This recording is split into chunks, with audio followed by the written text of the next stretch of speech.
What's up, social media family? It's Chris, your favorite coach. Today, I'm your favorite host. Again, we like to bring these conversations with Chris when I meet people that have got a story worth telling, things to share. And today, we're in for a treat because we've got not one, but two people. We've got Jess and Rich. These are two people coming into the real estate industry from very different paths, but solve the same problem from opposite sides, right? So Jess brings clarity when decisions feel overwhelming.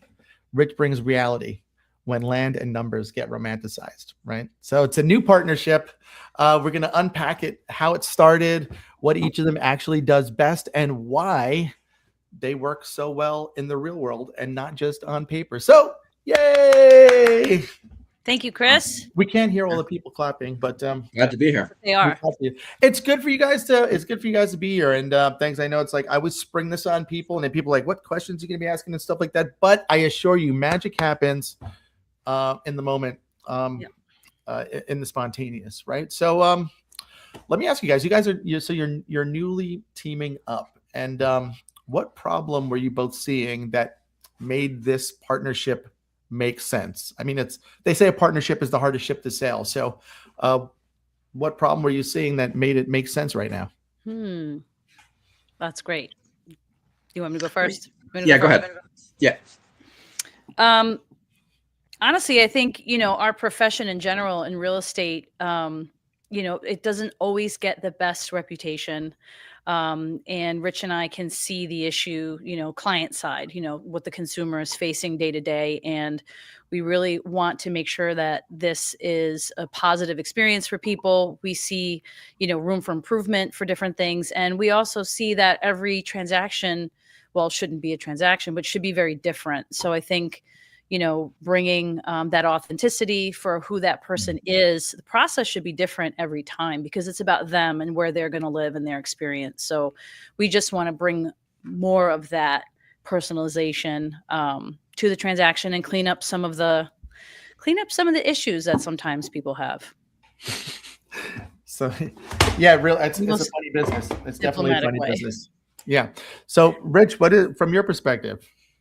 Yeah, I don't know if we had a problem to solve necessarily, but I think in the course of when you do business, you interact with people who you resonate with more than others. And Jess and I have known each other for about 4 years now, and we have different personalities, but they're complementary in a lot of ways. And so I think along the way, we realized we do want the experience of the end user, right, the customer, the client, to be at a high level, but we also do it differently. So the way I get them to have a service at a high level is different than the way she does it. And finally, we were like, why don't we just kind of combine forces, and then they're going to get the best of both of those worlds. Somewhat, I'm maybe the bit more of the analytical, a bit more of the systems or the pros, cons, break it down kind of guy. And she's more of the, I'm going to care about you and care about your emotions through this process. They both kind of get the job done. We do it different ways. And we decided to kind of combine those forces and see what we can do. So he's the smart and I'm the heart. That's interesting, right? The smart and the heart. I like it. So it's not even that you're solving a problem. Sometimes it's just more fun and not, we all don't succeed alone, and just being able to have people that work with. So it's pretty clear what you guys are bringing to the table, right? So like in a world full of real estate agents, teams, and trusted advisors, what category do you guys not fall into? That's a good question. I not fall into. We are a team. So that's one. And I do like to think of myself as a trusted advisor. So maybe just the pure agent stand. What was the other one? The agent side? Yeah, it's just it's like a crowd. It's a crowded world out there. So you could, you guys talked about before what the general public thinks about real estate agents and that kind of perception. So, what are those categories that you don't fall into? I mean, I think my initial just gut reaction would be that, again, it's not transactional. Some people get into it because they really do treat it like a business. And I think it is a business for sure. And you need to treat it that way. But that's not the only thing. People are business. It's not like just numbers and commissions and things like that. So I think if there's agents out there that just focus on that, fine. That's how they do business. And they probably run into clients that are also transactional. They're just selling a house, they're investors, or they just get it on that level. But for the most part, I think the person that may have questions or may be nervous or might need somebody to kind of lead them a little bit more, as Rich calls me, the Care Bear. So I think that is what we are. But for me personally, what I'm not going to be transactional. I'm not going to just slam you into a house and then collect my check. I'm like, no, if this is not the house, we keep looking. I don't care how many houses you have to see. So like, if someone had three options on the table to hire real estate advisors or a team or see anybody or any schlep with a license, why would choosing you two together, your team, change that outcome? Well, I think the stats bear out that most people don't actually do that much choosing, really. It's just being it is like one of the secrets of real estate is showing up. You have to get yourself into that moment to be present, and then you prove your value by just being, a rational, reasonable, motivated person that wants to do the service. It sounds like such a low bar, and unfortunately it kind of is. I almost wish people did a little bit more research, right? We constantly talk about how, ooh, did you see that listing or whatever? And it's kind of like, at least in our area. So it's a kind of like, boy, I wish you'd talked to me, or I wish you'd seen what we could do for you, because I feel like our, our offering is a little bit different. So, but if they do, but when we are in front of people, I think honestly, just you be yourself, right? That's the only thing you can ever do. And the intent to do the right kind of service, the intent to showcase the best parts of that property, or to be the best service provider we could be. I think people pick up on that pretty quickly, and they can see through, if you're thinking, net profit, they can see to that pretty quickly in general. Commission breath. Yeah, it's awful. Well, also our combined experience. So I think I'm not really that great at math, but I've been doing it about 15 years. Rich has been doing it about 7 years. And again, from very different markets, very different backgrounds, very different experiences. It's like 20 something years, of experience and life before that. I think we both had other lives before real estate, extensive lives, different jobs, you should hear about Rich's background. It's totally nuts how many different things he's gotten himself into. So I think you just get so much experience. I think not only real estate experience, but life experience, because again, it's people that we're dealing with. So sure, we have to know the market, but we have to know how to listen to the individual as well. So that's where you get the smart and the heart. Again, why would you hire us? Because you actually have a lot of bases covered at that point, and you're going to get a professional job. Yeah, that's right. What are some of the things you do for your clients that they didn't know they needed, right? So I think, and people don't know what they need sometimes, and that's why it doesn't matter to who you hire, because in the absence of value or what you know you're getting, I'm going to go with the person that's the cheapest if I'm a seller, or if I'm a buyer, I'm just going to, look for a house that I want and deal with the agent that picks up the phone. It's not so important who they choose. I think it's those little nuances. And I'm just curious, what are some things you guys do that you've done for clients, that things that didn't know that they needed, that really set you apart? Oh my God. I hate to say, I ask a lot of questions. I'm very honest. So I think you have to be willing to give people the truth. Yeah. They don't know that they need the truth. They want to hear what they want to hear. Like, they want to hear that their house is worth what they think it's worth. But you have to be able to really give them the truth. But that only comes after you earn that by being very inquisitive and curious about who they are and their journey. They don't know that we kind of really need to know what the full picture is.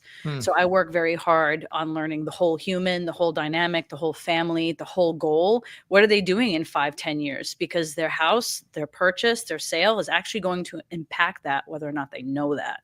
So I'm going to be very nosy, and I do need to know as much as possible to be able to really help them and guide them. Asking questions, right? Really? Yeah. I don't know. I think you also have to learn to read the people you're dealing with. So some clients will be very, detail oriented. They'll want to know your whole process, A to Z. They'll want you to break it down. They'll want the big listing, brochure and everything, and want to know all the steps.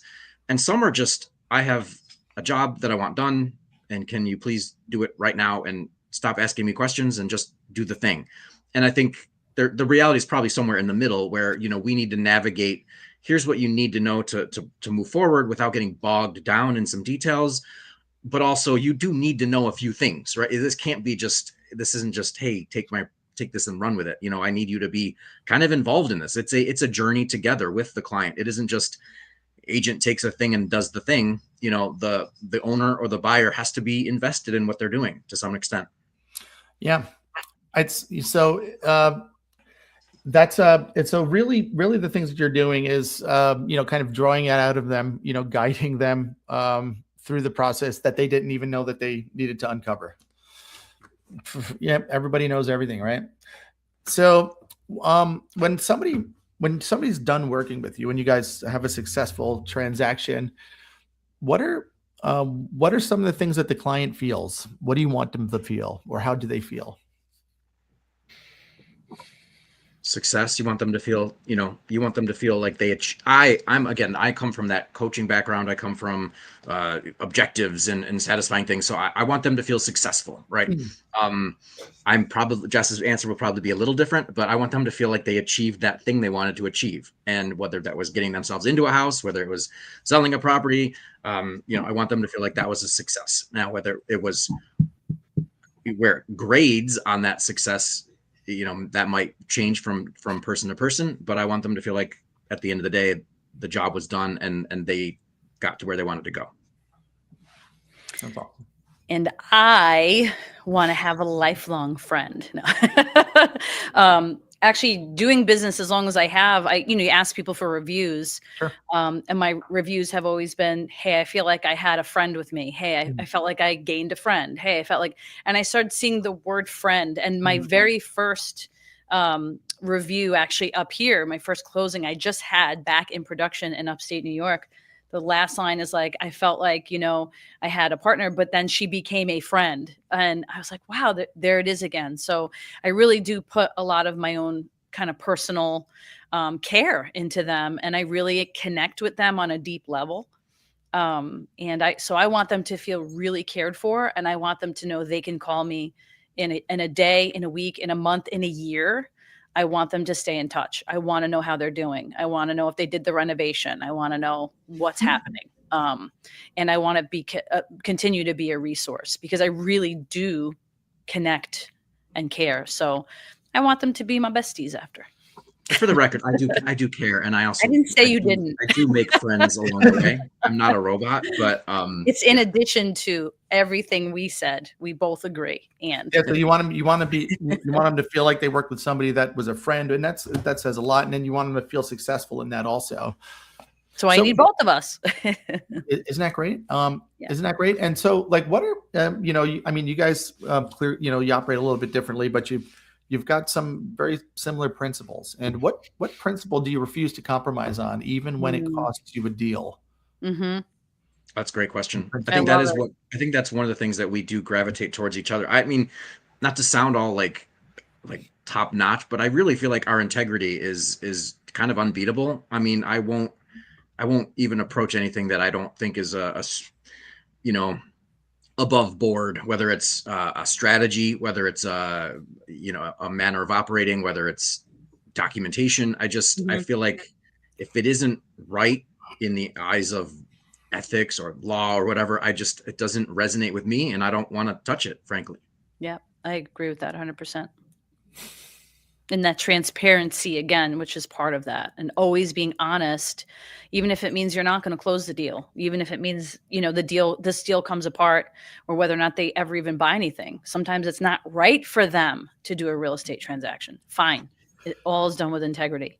Yeah. It's, we have that. I remember that old school real estate training. It's like, it's always a good time to buy or sell real estate. I just hear these antiquated trainers in my head. They go around and wear your name tag everywhere when someone asks you, how's the market? Mm-hmm. Yeah. It's not always a good time. And I do appreciate that. Well, I mean, on that subject, like who's not a great customer or client for you guys? Who should not call you or seek you out? I think for me, as much as I'm a care bear too, like I'll talk you out of it if it's not the right time for sure. But someone that's really not ready. I think if you're really ready and you've committed to, okay, I know I have to buy this or I know I have to sell this. I definitely want to work with people that are ready, only because, especially with our amount of experience, we're such a well-oiled machine. We go. As soon as you say go, we go. There's a process and we go. So if then through that process, you want to stop and go, hey, I'm not sure about that. Be sure, be committed to it, because we're going to commit to you and we're going to go in 1,000% from day one. So I think just be ready, and it's okay to discover things along the way, but know that you're ready. And you might not know exactly what you want, but know that you want to actually execute a deal and then we're on. Yeah. And for me, That's one thing. I like that answer. For me, it's trust. Did you say you don't like that answer? I do like that answer a lot. I like your answer tremendously. Yeah, someone who's ready. Yeah. Someone that's ready to that they're sure. do the thing. I need you to trust me. I need my client to trust that I am looking out for them, and then I'm probably doing a lot in the background they might not know about, but I am operating with their best intent or their best interests is my intent. I do struggle honestly with people that are always like questioning me or like, questioning my motives or just my experience or my ability to do the thing they need to do. I'm like, look, I got this. Trust me, I got this, and we'll get through it. But yeah, I struggle with people that are second guessers of me. Yeah, that's a rough thing.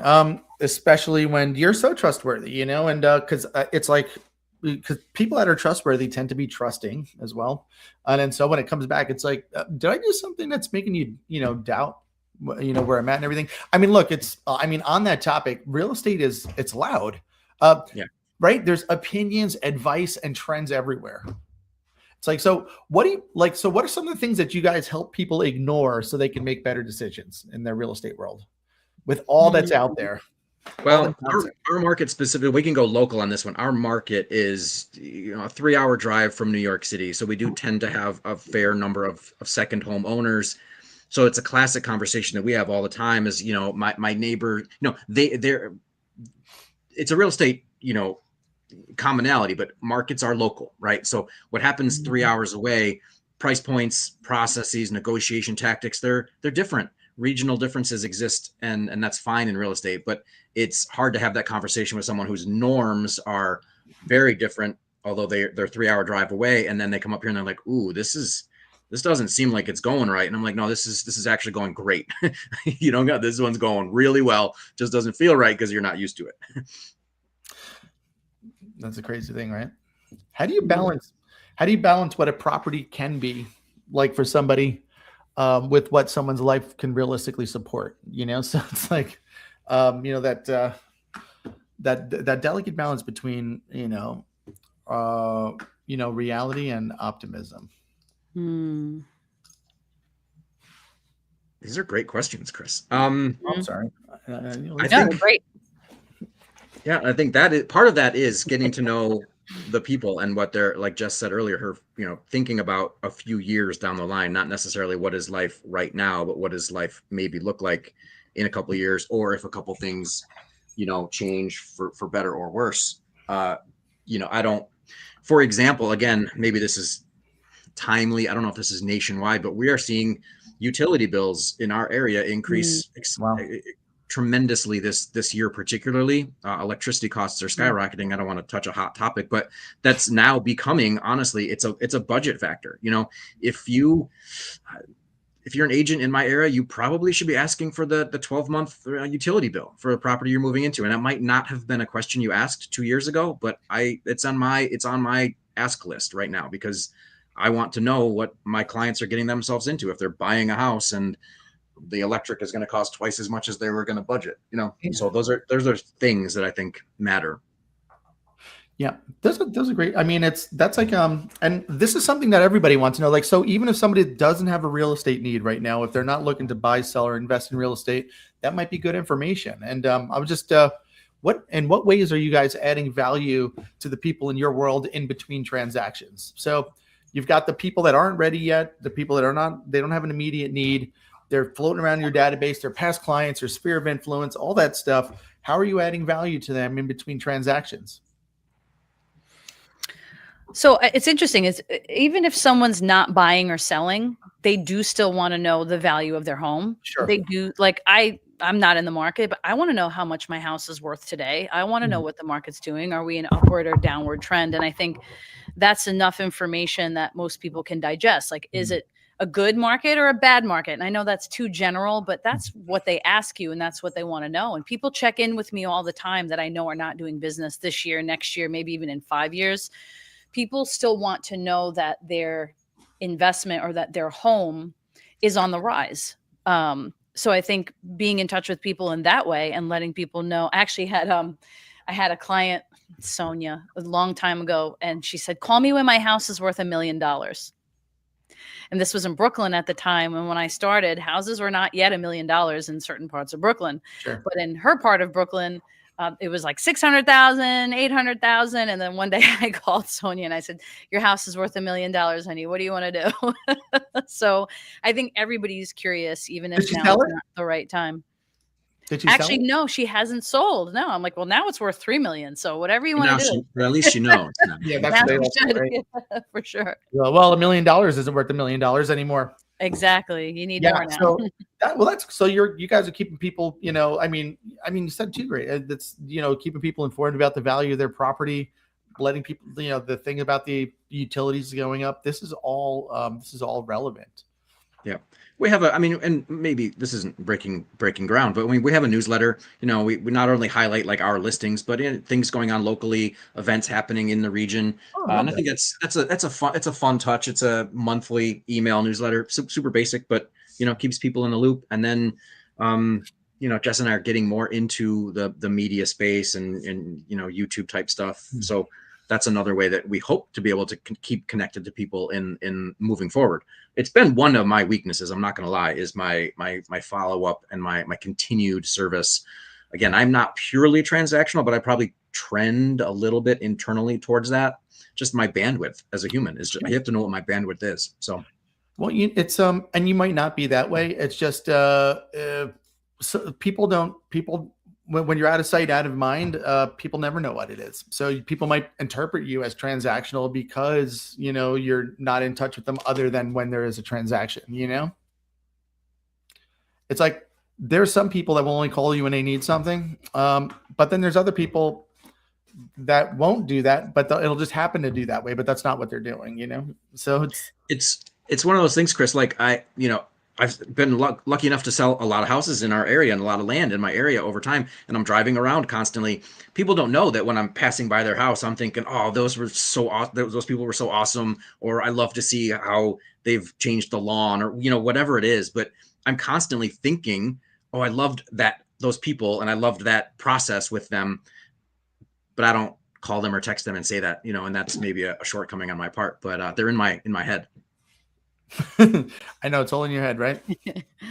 So now just text them. Text is so easy. You can talk to text, but just proofread it. Please, if there's any advice I could give anyone today, proofread your talk to texts. That is hilarious. Oh boy, I have had definitely I'm driving. Whoops. Things get lost. I know. That's a good thing. Proofread it. So let me ask you guys, if we talk to somebody that worked with you guys, and they were describing your work without using the words real estate, what would they say you actually do without using the words real estate? I got it. Problem solver. Okay. That's what I am. I'm the problem solver. Right. Yeah.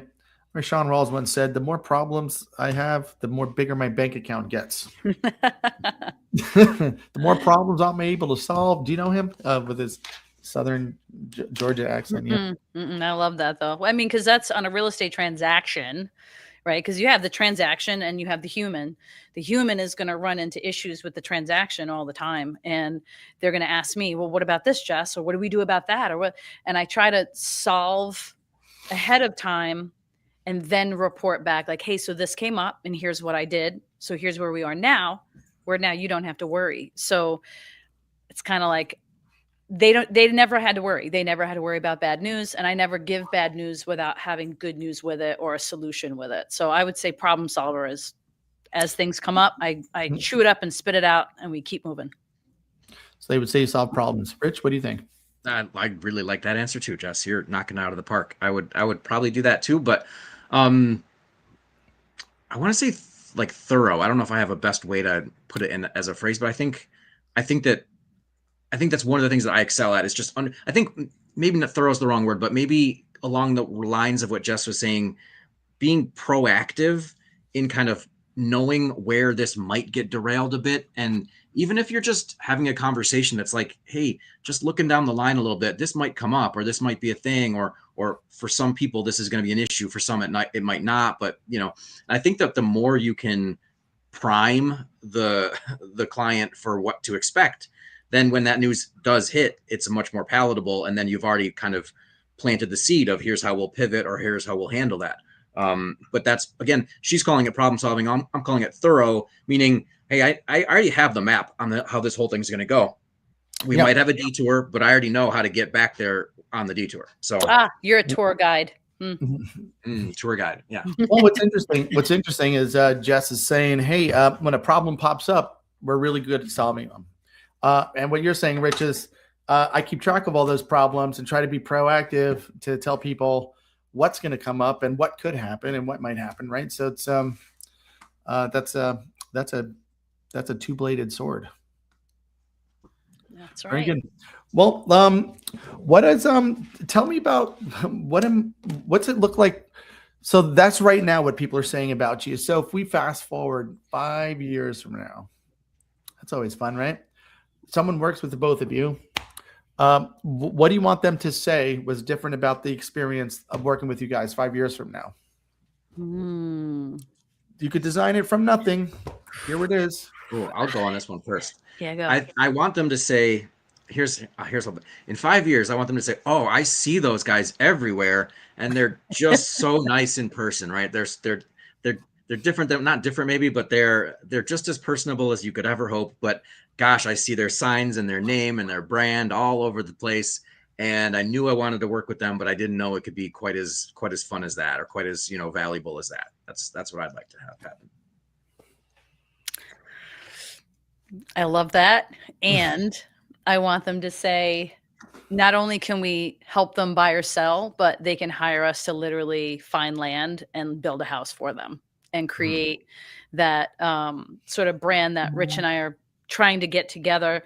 Land and Living is sort of the real estate business he's been running. We want to start doing a Living You podcast that's all about living really authentically who they are. And doubling down on that is come to us and just tell us what you want. And we'll find the land, which Rich is amazing at, like property acquisition. That's like, we've been, trying to find our roles. He's acquisition. Just go and you tell us what land is going to work. Then we go and we kind of pick the builder. We customize a house for them and oversee the whole thing, get it done and help them decorate it. And then they just buy it. They just move in. So to be able to put up like kind of little custom communities, that's what I want them to, that's what in 5 years would be amazing. That sounds fast, but I'll take it. That they can just go, hey, we want a house somewhere in upstate New York, go.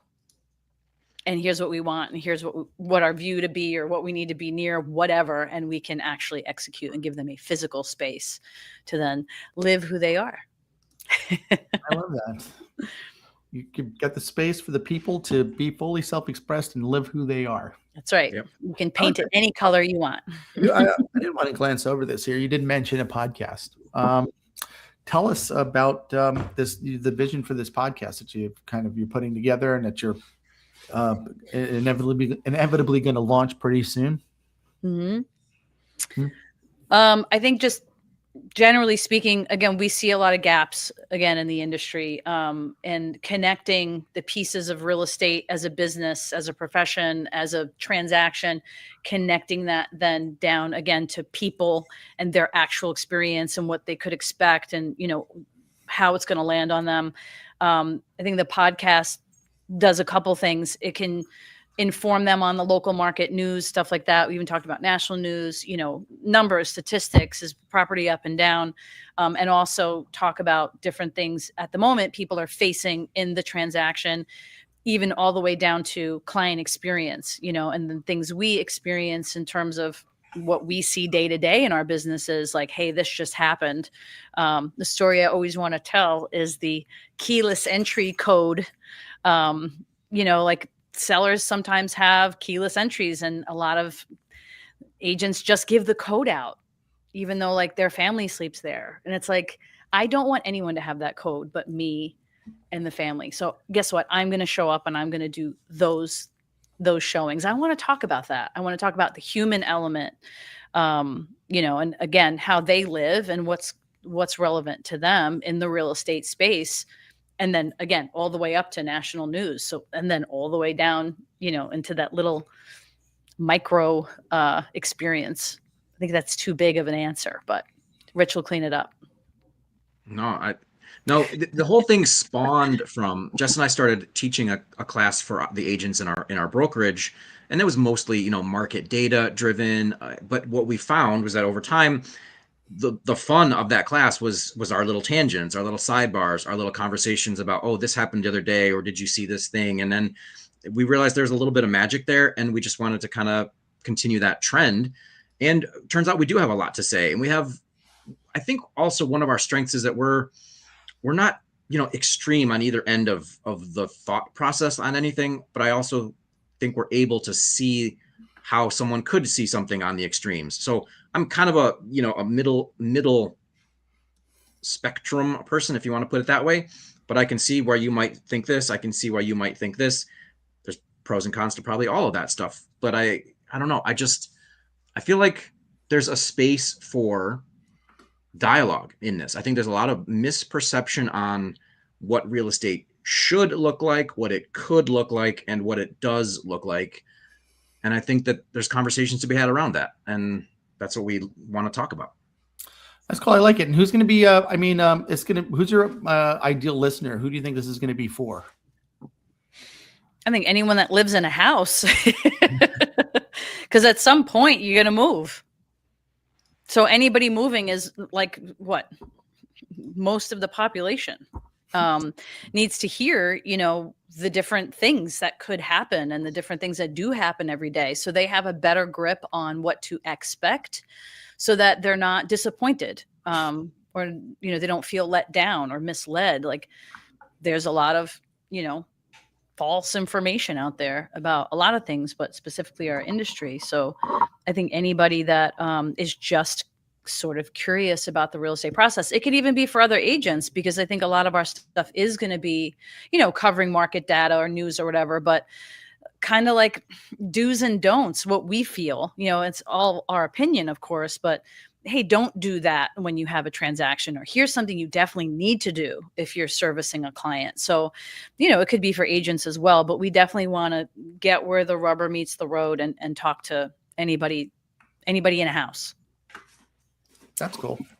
Anybody who lives anywhere. Anyone who lives anywhere should be listening to us. Oh, I like it. I like it. Sounds good. What is anything you want to share with the people out there, that somebody that might be listening that I'm not asking you? I mean, you've asked so many good things. Buy a house in upstate New York. Buy a house in upstate New York. So where are you actually specifically? There is central New York or upstate. Again, there's actually a whole linguistics debate over what is upstate, but I'm going to leave that to the side. But as soon as you get a few hours outside of New York City, the land up here is actually quite incredible. Rolling hills, beautiful valleys, like semi-agricultural, semi-forested land, lots of micro towns that are gorgeous and historic in their own way. It's just a great spot, and people hear New York and they tend to think urban, and it isn't. It's the farthest thing from that in some spots. And I'm a lifelong upstater, so maybe that's my hometown coming into play. But I haven't lived where I live my whole life. It's been 15 years here, but this is my favorite spot I've ever landed, and I'm happy to be. Awesome that you love it, So I'll double down on that and just say, being from Queens and living downstate my whole life, though my dad did have a house in the Adirondacks, so I wasn't completely green on the country. But being from downstate, I mean, the city, guys, it's crowded, it's filthy. I just got over it. So I think city people may not know that there's a whole other life here that's more affordable, that's more palatable, that's more peaceful. I mean, I always joke around and say I still brought myself along, so it doesn't solve all your issues. You're still going to be your same miserable, dress in black New York City self, but things will be easier. I have no line at the grocery store. BJ's, I'm in and out. Like literally, there's no one in front of me and there's no one behind me on a Saturday. Like just there's no traffic, there's no parking issue. Like no one stole the catalytic converter out of my car in front of my house. No one's going through my garbage can. Oh my God, there's nobody on the subway, like, trying to pick my pockets. Like all of that is gone. The noise, the filth, the overcrowdedness. I mean, the safety. It's all that stuff is just gone. Like there is a better life actually. And even if you buy something that's a weekend house or, a mini vacation home, like invest in real estate, it could be your halfway. When I bought my house, it was a weekend house. And then I got a job opportunity, where my weekend house was. So I grabbed it. And so there's a better life. You don't have to stay there. You can work remote. We'll figure it out. You don't have to stay there. Well, that's a cool thing. Yeah, live where you want. I mean, it's good to hear from you guys. You guys are working there. You're living there. Sounds like you love it. It's a very cool thing. Anything else I'm not asking you guys that you want to share with the world out there? Just buy upstate. It's great. I don't know. I don't know anything else to know.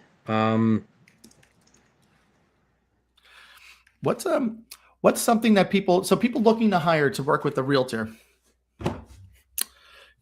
all the experience and knowledge that you bring, what's a question that people looking to hire a realtor or looking to work with somebody to take that next step in home ownership or to list their house, what's something that you would recommend that they ask or look into before working with somebody? I think that's great. I love that question because we always say like, at least look at the agent's photos, at least look at their reviews, at least call someone that's worked with them or call on a listing they have up currently and see how they handle a phone call and how they handle scheduling a showing. Suss them out. Like be from a buyer perspective. If you're going to sell a house, pose as a buyer and engage that person and just see how they deal with you. Yeah. Yes. I love it. Rich? Yeah, I actually agree. I agree with that. I think that this is one of those industries where it's pretty easy to look slick or to present something that sounds really good in some kind, whatever package you're gonna put it into, but it is in the action and in the whether the agent has systems or whether they have the personality. But I think there's a lot of professionals that let people down. In this sphere particularly, and I think I do think that again maybe that's our little micro market. Maybe this isn't universal, but no, it is universal. There's some disappointing performances out there. People need to know that failure is not an option. Like with us, failure is not an option. Like that's how I would categorize that. Like we are going to get this done. Come hell or high water. Like what you want is what we want to have happen. There is no failure and there is no disappointment. Sorry, that's great. Shared goals. You're sharing the goals with your clientele. Yep. Anything else? Anything else you beautiful people want to share with the world? Well, not the world, just the people that are going to see this. But before we wrap up and send you guys back, I know you're busy. When could we see that first podcast? I mean, we record stuff all the time. We just don't put it out. So, you're one of those. So if you want to be a fly on the wall, we have great conversations. And we're going to start. We're going to start in the next week or so. Actually, putting the first couple of things out. I've overpromised, but we're going to do it. All right, we're looking forward to that. You guys heard it here. So when everyone starts listening to that bad boy and it blows up, you'll remember that you announced it over here.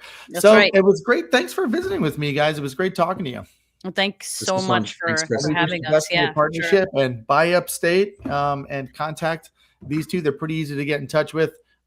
So is there a website or just look for you on social Oh, media? maybe where we are. So we're in Oneonta, kind of central. We're an hour west of Albany, an hour east of Binghamton. Did I get that right? And we service Delaware County, Shenango County, Otsego County, and Schoharie County. If you can't spell any of those, just let us know, because I know it's difficult. But that's really where we're located. So again, 2.5 to about 3.5 hours from the city. That's where we are. So you definitely have to get your map out, but Right. it's worth it. Love it. Yeah. Yeah. Good deal. Branding wise, we're the Land and Living team, and we're website, social media is all out there, and hopefully the Living You podcast is gonna be our thing. Yeah, let's look for that, guys. Thanks for popping on today, man. It's been a slice of heaven as always, and we'll see you out there in the virtual world. Thanks, Chris. Thanks, Chris. My Take care. pleasure. Bye, everybody. Bye.